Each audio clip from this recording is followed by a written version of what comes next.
Wilson in motion back into the formation. Play fake. Russ looks. He's going to throw the back of the end zone. Wide open is Metcalf. Touchdown, Seahawks! And the Seahawks have pushed the medals all the way down to the floor, leading 23-0. And the Seahawks hope to repeat that red-hot start in Atlanta tomorrow morning without the comeback we saw from the Falcons last year, as we welcome you to Seahawks Saturday night alongside former Seahawks linebacker Dave Wyman. I'm Aaron Levine. Dave, the 2020 campaign begins tomorrow. What are you most excited to see? Defense, defense, defense. And I just think it's going to look so much different than last year because of the additions that they have: Quentin Dunbar, Jamal Adams, and then the development of Marquise Blair. So last year they played 75–80% with 3 linebackers and 4 defensive backs. I think we're going to see more defensive backs on the field, and I think you're going to see a more aggressive style of defense. Well, Russell Wilson now in his 9th season. He says he's got 10 to 15 years left in him, but is there an area he can improve on from last year? Boy, that's a tough question. He is so good. I mean, last year, coming off of a record low for him anyway, 5 interceptions the entire year. He had his most yardage, his most completion percentage. I would just say this: every quarterback can get better at the line of scrimmage, whether it's managing the clock, whether it's making checks, audibles, things like that. And remember, this is year 3 with him and Brian Schottenheimer. And Brian Schottenheimer says he really wants the offense to flow through Russell. And I think that's a good thing, because I think Russ, just with his health and everything considered, I wouldn't trade him for any quarterback in the league. Wilson and Peyton Manning, the only quarterbacks in NFL history to pass for at least 3,000 yards and 20 touchdowns in each of their first 8 seasons. The Seahawks, meanwhile, have 3 new offensive lineman starters with no preseason games to kind of help build that chemistry. What can we expect from the O-line tomorrow? Well, I think, first of all, you can expect a pretty solid performance by the left side, because you got Mike Iupati and Dwayne Brown, who have 25 years of experience combined. But, yeah, there's going to be some question marks. Maybe this is a bigger question mark than even the defensive line. But I'll tell you what, Ethan Posick, really good words about him coming out of camp. He was hurt last year, and he got off-season surgery. He feels a lot better. Damian Lewis, the rookie, they plugged him in day 1, and he never looked back. So he's looked really good. And then I think Brandon Shell is an upgrade from Jermaine Ifedi. So, but, you know, they're good players, but we'll see how they play together. That's going to be the key. Well, last year, the Seahawks faced Matt Schaub because of an injury to Matt Ryan. This year, Matt Ryan is healthy, and it's going up against a revamped Seahawks defense, as you mentioned before. What's the key matchup there? Well, I would like to say Matt Ryan. I think he might be arguably the best quarterback they face this year, depending on what you think about Dak Prescott. But, you know, I'm going to go with the run defense against Todd Gurley. Now, Seahawk fans and Seahawk defense very familiar with Todd Gurley, formerly with the Rams, and they picked him up. The Falcons did in the offseason. The last 5 games against the Seahawks, he averaged 125 yards from scrimmage and scored 11 touchdowns in those 5 games. So, and remember, this defense has something to prove run-wise. They were number 22 against the run last year, and they gave up almost 5 yards a carry. So that's going to be, depending on Todd Gurley's health, I think the best matchup. Every coach that I was ever in a room with said stop the run, and then good things happen after that. Well, the last time the Seahawks won a season opener on the road, 2013, which was Benson Mayowa's rookie season. He's now back with Seattle in his 8th season after time with the Cowboys, the Cardinals, and the Raiders. 6'3", 265 pounds. He's now 29 years old and coming off of a season with 5 tackles for loss, a career-high 7 sacks, and 3 forced fumbles. Benson, the last time we talked one-on-one, years ago, you had somehow earned a roster spot after surviving a regional combine, a rookie minicamp, veteran minicamp, and training camp as an undrafted guy out of Idaho. How different are you now than you were back then? More experience, more wise. You know, I've been through the fire. It's my 8th year now compared to my 1st year. So just learning, just being a savvy vet, really. So that's the big difference, just the ongoing learning. You had a career-high 7 sacks last season. What helped you find that success? Going. Like I said, you know, the years that you accumulate, you know, you start learning. You start learning new things. You start learning techniques. You start learning what works for you. You start learning yourself as a player. So that's what helped me, really, just learning myself as a player and continuing the growth process. Now, in general, you've never started more than 6 games in a season, so how big is this opportunity for you to help lead a group of pass rushers along with Bruce Irvin? I mean, it's a great opportunity, man. It's a great opportunity just to get going, you know, getting out here with the guys and just being ready to see what I got, see what they got, and see what we got as a group. So just going in and just, you know, putting myself on the table and my efforts on the table and seeing where we go from there. There was so much talk this offseason about defensive linemen who weren't on this team, from Clowney to Everson Griffin. Do you get the sense that this defensive line feels disrespected at all? I mean, we all sense the disrespect. So that should put a bigger chip on our shoulder. You know what I'm saying? On our shoulder to go out there and show what we got. And I feel like that's how I feel, and I feel like that's how the guys feel. So going out there this Sunday, I feel like it's a big chip on our shoulder to show what we got. So, you know, that's how we should go in, and I think that'll propel us to play really hard. Benson Mayo, the pride of Inglewood and the University of Idaho, thanks so much for joining us, and best of luck this season. Appreciate it. Appreciate it. And hopefully Mayowa and the D-line can take Mercedes-Benz Stadium by storm tomorrow morning. Up next, we're catching up with the head coach. Pete Carroll joins us on the eve of the season opener here on Seahawks Saturday Night.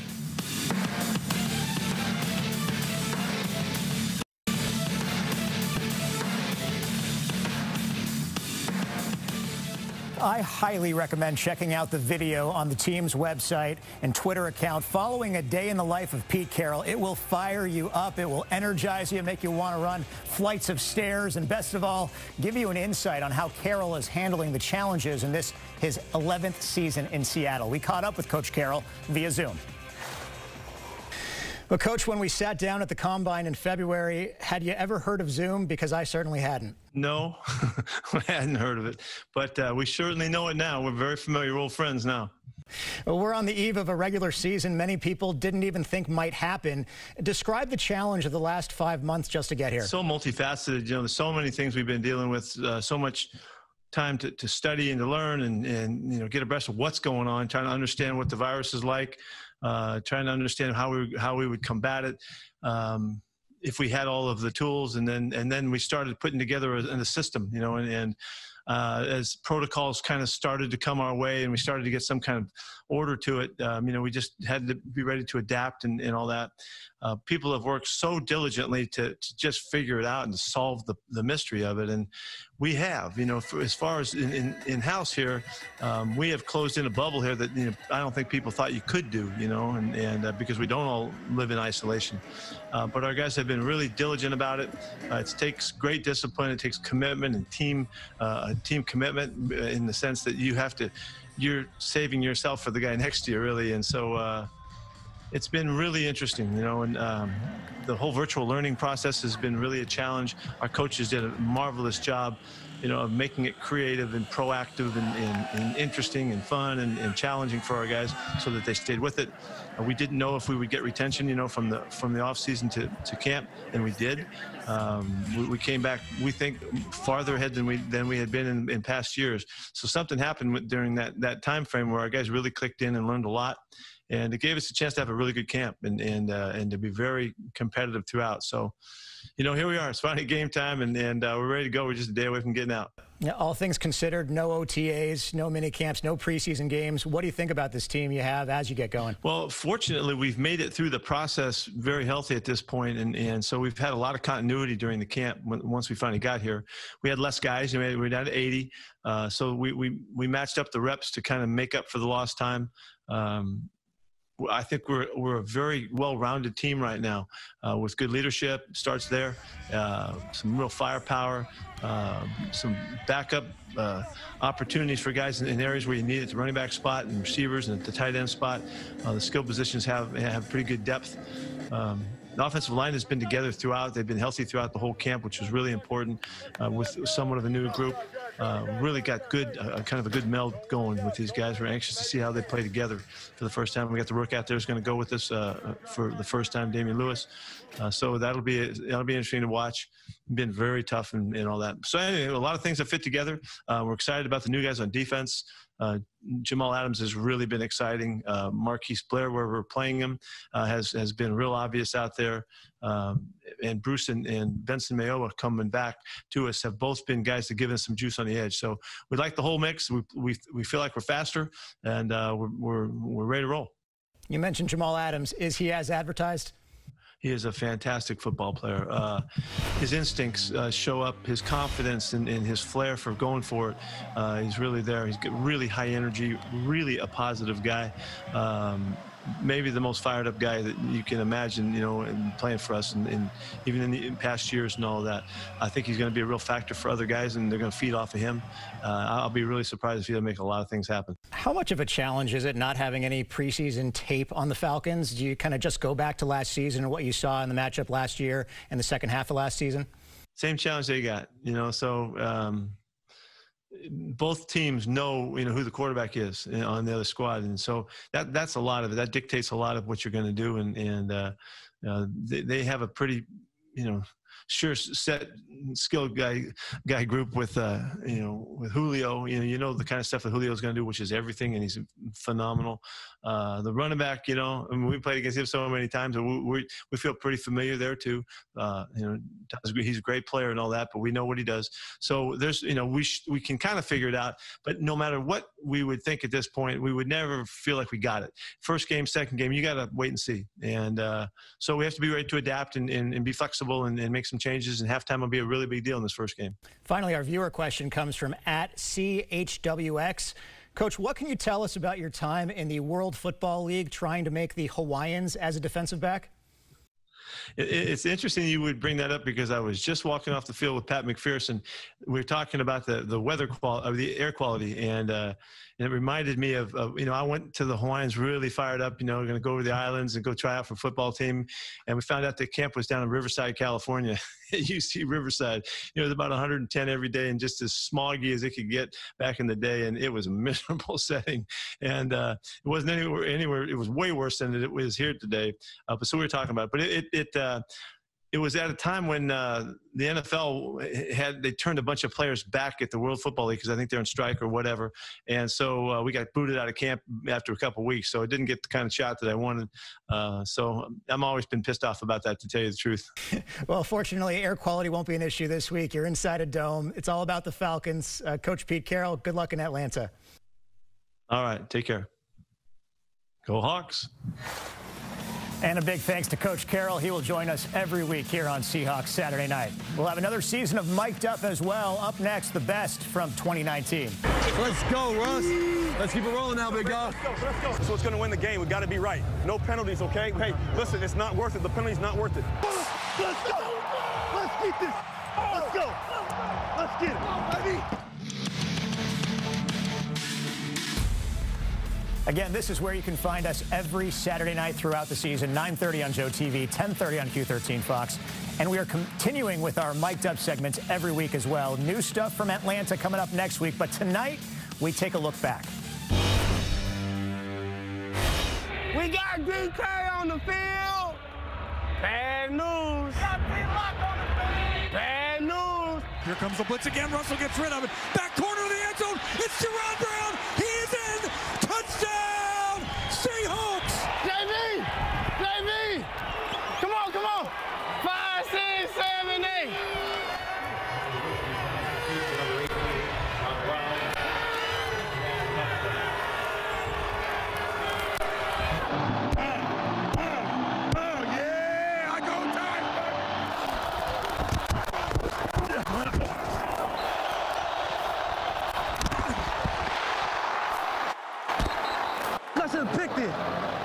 I should have picked it, bro. I had to.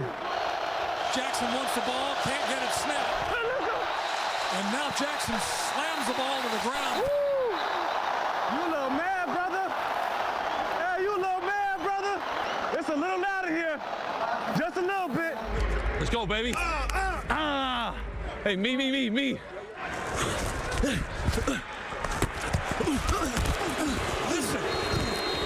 Listen. Those are 12. Those are Seahawks fans yelling Luke. Russ hands to Carson. He's got the first down. It's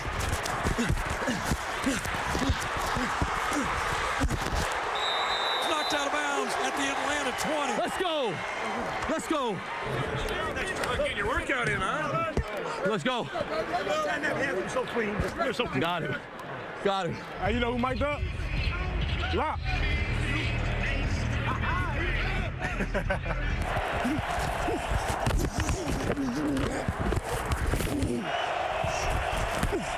Russ steps back, looks, going to throw flat far side. Carson makes the catch. To the handoff to Chris. He's in. Touchdown! Seahawks! Blood shot. Far side wide.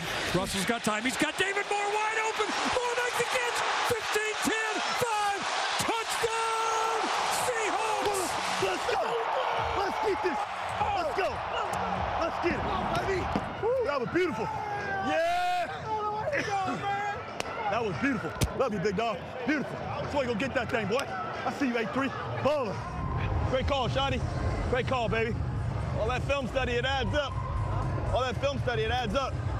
Let's go! Let's go! Yeah! Yeah! Yeah! Yeah!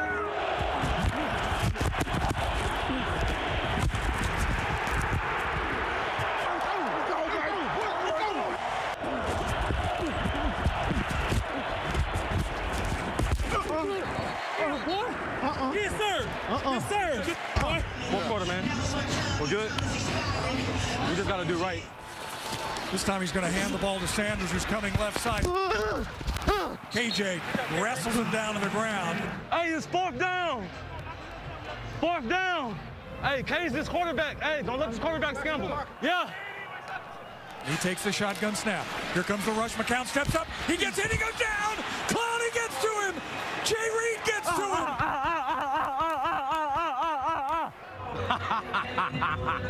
I got out of character. Oh, fudge, DK. He's having a heck of a game. They're watching Tyler. He's behind these guys, man. We got to call this again. One first down, O. Give me a first down, O. This is what's going to win the game. We got to be right. No penalties, okay? Hey, listen, it's not worth it. The penalty's not worth it. Take your time, Russ. Take your time. Blitz is coming. Russ is going to let it fly. He's got Metcalf deep. Metcalf reaches up. He makes the catch. That's game. That's game. That's game. That's game. Ah! Pull your bad man. That's game. Game, set, match. Let's go. Hey, love you, dog. Love you, brother. Ah! Well, last season, the Seahawks jumped out to a 24-0 lead, went on to beat the Atlanta Falcons. What will it take to get a win tomorrow? We'll ask Dave Wyman with the keys to victory next.